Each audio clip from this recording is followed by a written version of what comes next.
His only talent are his football skills. He won a scholarship to a nice college out of state. My parents didn't spend a dime on my education because my fund had been used to cover expenses after a fire, just for me to discover years later that money was given to Mike to buy a car and a house. It was at the public university that I met Lucas. He was the first person I was drawn to there. Of course, I met new people who are now my dearest friends, and thanks to them and Lucas, who was my best friend for years before we got together, I managed to move out of my parents' house. Lucas and I are well known in our fields and have very good salaries. Now, to the main issue. Lucas proposed to me a year ago. We're very private people, so we didn't post it on social media or anything, and when I told my parents, they dismissed it with a "that's nice." I'm starting to think they downright didn't listen to me at all. We wanted a nice but simple ceremony and reception with our friends and relatives. Lucas convinced me to invite my parents and brother, but they never responded to the invite. Whenever I visited and began to talk about my wedding, without mentioning it was a wedding, my mom would always speak over me and about my brother's accomplishments and wild adventures. At one point, I got fed up with it, and interrupted my mom to tell her that there was an event I was planning to organize whose date was unmovable. She told me they couldn't attend because my brother was playing the last game of the season that same day and wanted them to be there. Of course,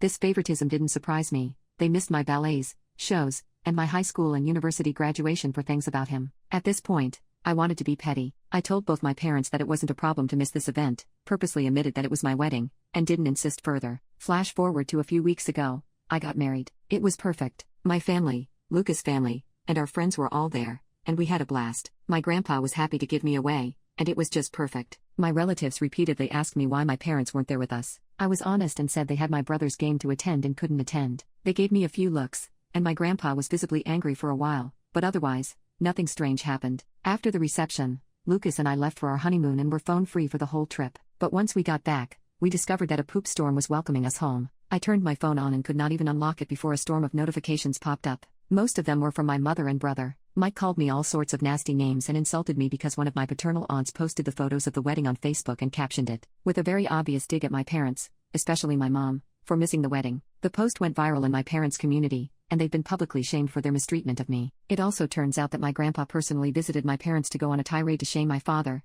his son, to the point of tears. This seemed to be my father's breaking point because he was so distraught for missing his only daughter's wedding and for his father's disapproval that he finally rebelled against my mom and threatened divorce unless she made it up to me. I think that's why my mom has been spamming my phone with messages, at first insulting and threatening and then downright pitiful, full of begging and pity parties. Now, I'm at home with my husband, deciding how to approach the situation. Most of my relatives, even those I didn't invite to the wedding, reached out to apologize for what I went through and to claim they had no idea this was happening at home. Still, my mom's sisters and friends are belittling me for not telling my mom about the wedding because now she's inconsolable at the thought of having missed my wedding. I think she claims that to save face, but I'm unsure. The latest messages from my father and mother seem extremely saddened and hurt for missing my wedding. Now, my family is divided on three fronts: the majority who is sticking by my side, my maternal aunt shaming me for hurting my mom's feelings, and my maternal grandparents who are adamant that I forgive my mom in light of her atonement. My best friends are telling me not to listen to them.